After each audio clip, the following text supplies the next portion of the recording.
Aaron. What were your thoughts on the trade, and what are your initial thoughts on the Jazz? I mean, I was really happy to go to a winner team. I think can get a chance to win the championship and be a part of it. So I was really excited, and now we gotta keep it rolling. What's it been like just trade after trade? It seems like you've been a part of. How do you kind of deal with that? I mean, probably the first trade I ever have was the tough one because I was like 4 years in Denver. I feel like part of my family, and the first one is always emotional. But after the first one, I mean, you already know what is business, how the NBA treat the players, and you gotta be mentally tough, be ready for everything. In a couple minutes, your life can change, and that's how it is. That's how life it is, and you gotta be ready for everything in a good ways and in a bad ways, and just try to be as consistency as you can be, mentally and your body and your family and your friends, and just keep it going. Just keep through. That's how it is. For people who aren't familiar with your game, what do you bring on the court? I bring energy, give it up every single game, rebound, open the core, and try to do my best to help the team to get the consistency to win, a high level. What are your thoughts on Utah, the Jazz as an organization? I mean, I know Ricky Rubio well, and obviously he spent time here. So what are your thoughts on that? I mean, Ricky was in love with the city and with the team. He probably played his best here. Then we play in national team, and he bring it all. Yeah, he was happy with the team, with the coach, with everybody. That's the way it ends. It happens, but that's how I told you before. That's how NBA goes. And yeah, he was happy for me. He texted me right away, and yeah, I'm not really familiar with the city. We just have great games against Denver, and great series and great everything. And I didn't spend that much time here, so I'm kind of excited. Just from your time with the Nuggets and maybe from your time with national team play, how familiar are you with any of the guys on this team before you came here? I mean, I know Bogdanovic because he played in Spain a little bit when he was young. Then he played a high level in Europe, and he speaks Spanish. And every time we play against each other, like when he was in Indiana and all the stuff, we were talking. And I know Rudy, but more than playing against him, French against Spain and all the stuff. And now we're on the same team. So I told him yesterday I hate to play against you, but now we gotta play together. So that's the fun part. When you got traded to Minnesota, you started a bunch of games, signed the contract. I think that's the right timing, and felt like things were. In your mind, what's kind of happened since then to your career and the opportunities? I mean, I got a tough summer. Dealing with the injuries, or like the let me or don't let me play the Olympics, kind of was really, really tough. It was a really change emotionally. Like one day you can go, next day they don't let you go. One day the doctor say you're fine with it, the next day you are not. So, and then all the trades happen, and then I went to Boston, and I was part of. I started the first preseason game, so I think it's gonna be good for me. But then at the end, I stopped playing, and no reason why, and just keep going, and that's how it is. It's about opportunities, about being the right time in the right spot, and it's about timing, as you said. So you gotta keep going. I mean, everybody got their own path, and you gotta figure it out. So keep going, keep trust on your working. Keep trusting on yourself, and figure out how to get out of the bad days. What is one interest or hobby outside of basketball that you want Jazz fans to know about you? I mean, I'm a normal kid. I like to be with my friends, play video games. I start playing more golf, but on the summertime. That's it. I mean, yeah, probably that. Do you play Warzone? What's your favorite video? Yeah, Warzone. I play Okay. with my brother, and that's the way we connect like almost every day with the friends from Spain. So it's like it's really good for us to get the mind and be with the friends. Okay, this team is filled with a bunch of video gamers, so. Okay, that's cool. All right, good? Okay. Yeah, thank you. appreciate that, guys. Thank you. Thanks. Good to meet you. Thank you.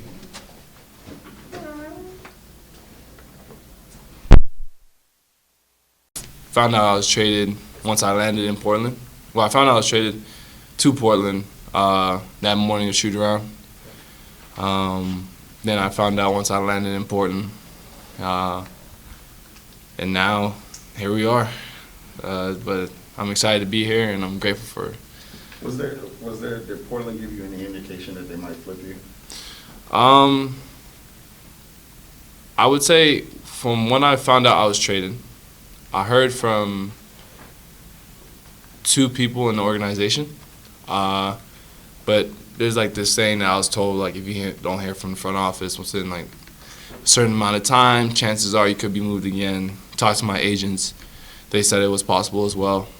And so I was just hanging tight, just waiting to see whatever happens.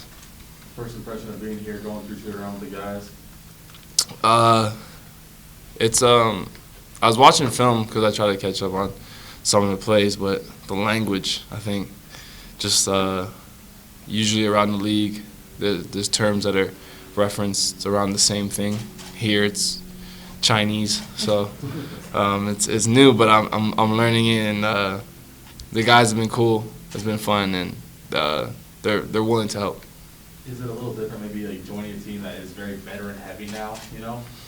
Yeah, I think the approach, just from film to shoot around to workouts from yesterday as well, attention to detail, the points of emphasis. But it's good. I think this would be a great opportunity for me to learn, pick up on vet habits, and a winning culture. Do you feel like you were able to show like your complete self as a player in New Orleans? I felt like I had flashes of it. There's definitely moments where I was able to be who I truly was, and I feel like through those games, a lot of people who have watched have seen that. But a lot of it, I don't point fingers to say they held me back or anything. I just can only imagine what I'm going to bring to this team, and I'm excited because a lot of it goes well with who I am. And what is that? I would say, first and foremost, just a basketball player. Someone who can make plays off the reads, off catches, pick and roll actions, which is a lot of what goes on here. Can shoot the ball, but like I said before, I'm really at my best getting in the paint and then making plays from there. And also, as a perimeter defender, that's where my main focus is right now, just coming to the team. Guys have solidified themselves, so I'm just going to find my niche on the defensive end. Everything I read about your scouting back from high school to college said you were ambidextrous. Are you truly ambidextrous? Yeah, I would say I am. What do you do? Like, do you right-handed and play something else left-handed, or what's Right-handed, can golf both. Not good at golf, but I can. Bat left, hockey, left stick, Only said like Canadian. of course. And for the most part, yeah, that's baseball. I never really played, but if I was, probably right. Have you talked to Quinn, and what did he tell you? I have talked to him, just kind of excited about who I am as a player and what I can add to the team, but also just coming in and really helping defend, being a good perimeter defender, giving that good spark off the bench defensively, and allowing the offensive end to come. The team's full of great guards, and all-stars, and so it's just like my role is not to be that spark plug of scoring, just to come in offensively and to make the right play, but defensively. Did Quinn tell you where he anticipated you fitting into the rotation? No, I haven't talked about that yet. As far as everything's going on, I'm just trying to catch the wave, and just truly understand the system. I'm in no rush to move faster than what God has given me. What are some of your interests outside of basketball that you want Jazz fans to know? I'm excited about this cooking class that we got going on Saturday. Taylor told me about. I like food. That's my thing. Restaurants, all types of food. I'm from Toronto, so like I'm used to all different types of cuisine. I would say my palate is very extensive, so definitely food, shopping, vintage clothes, all that stuff. A little sad to leave New Orleans cuisine, I guess. I take it. I mean, yeah, it does hurt a little bit. No beignets. Yeah, no beignets, but king cake. But you know, you gotta sacrifice something. Do you have any kind of previous relationship with any of the guys on this team? Do you know any of them at all before coming here?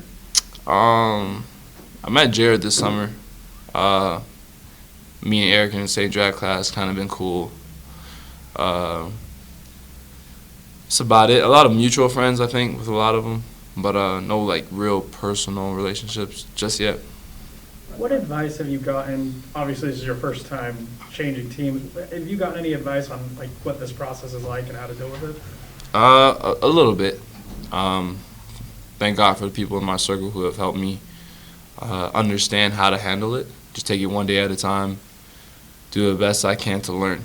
I think it's just about learning. It's a new experience, so just being comfortable with the change and accepting the change is going to be big. I was reading back about your journey.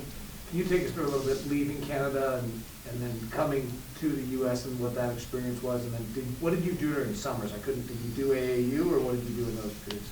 I left when I was 16, did my sophomore year, St. Louis, junior and senior year, Chattanooga, Tennessee. During the summers, I did play AAU back home, but we were on the Under Armour circuit, so we did travel to America, did LA, New Orleans, I think Charlotte, a bunch of different places, Atlanta. But I was always kind of used to just this competition, playing against a bunch of guys in high school, guys in my class now. Kind of just always played against them. It was good having Shea there my junior, senior year. Being so far away from home at a young age, you kind of learn a lot just about responsibilities, taking care of yourself, managing the money that your parents do give you, and kind of being an adult really early. From a basketball standpoint, we played you in the preseason, and you, like all your New Orleans people were talking about you. Did you feel like a huge pressure this year to kind of take that Lonzo gone and some of the moves they had made that you were trying to assert yourself in some way? I feel like the only pressure I've ever felt in my life was from myself. I work hard and I set myself to a high standard, and so I try to reach that standard each and every game. Might have been a little too hard on myself to say, finding that grace now. But as far as the people in New Orleans, they've stood by me. It comes with the game. You're going to have some people who criticize you, but then there's more love than hate, and that's all I could really say. And no hard feelings to the fans or to the city at all. When you were with the Pelicans, when you were playing the Jazz, like kind of what were the things you looked for? Like what were the key elements of the scout? And I guess like along those lines, what are those elements of the team now that you're excited to get to like be a part of? Extremely hard to guard. Got to lock in defensively. As far as scout goes, be ready to rotate because the ball moves well. They penetrate. I believe the term's called just multi-actions. Just always getting in the paint, kicking out, lob threats, and then the crowd. You know, you get to Utah and that, first of all, the altitude, it hits you. And the crowd, like, even I was expecting no one to really be there for preseason games because it's what I'm used to. And that looked like game 5 of the playoffs, so that's pretty cool. Your numbers were, Last one here, sorry, Dave. your numbers were pretty different if you were on the floor with Brandon than if you weren't on the floor with Brandon. I don't know if that was just coincidental or not. You seemed to be much more efficient when you were on the floor with Brandon, or even I think with Zion the year before. Can you speak to how those roles were different for you on the team depending on who was on the floor with you in the world? Didn't know that. It's pretty good. Doing your research. But I guess it's just, you know, when guys focus so much on BI and what he's able to do, and Zion, what they're able to do, it's just make the game easier for me. Simplified it, and it's a good stat to know. I think kind of just shows where I need to improve, and I'm going to take that, and not having them here, but still having guys like Donovan and Mike, JC, who draws a lot of attraction as well. I think it'll be just the same, kind of taking the pressure off of me and just making the right play. All right, thanks everyone. Thank Appreciate it. you. Thank you. Thanks.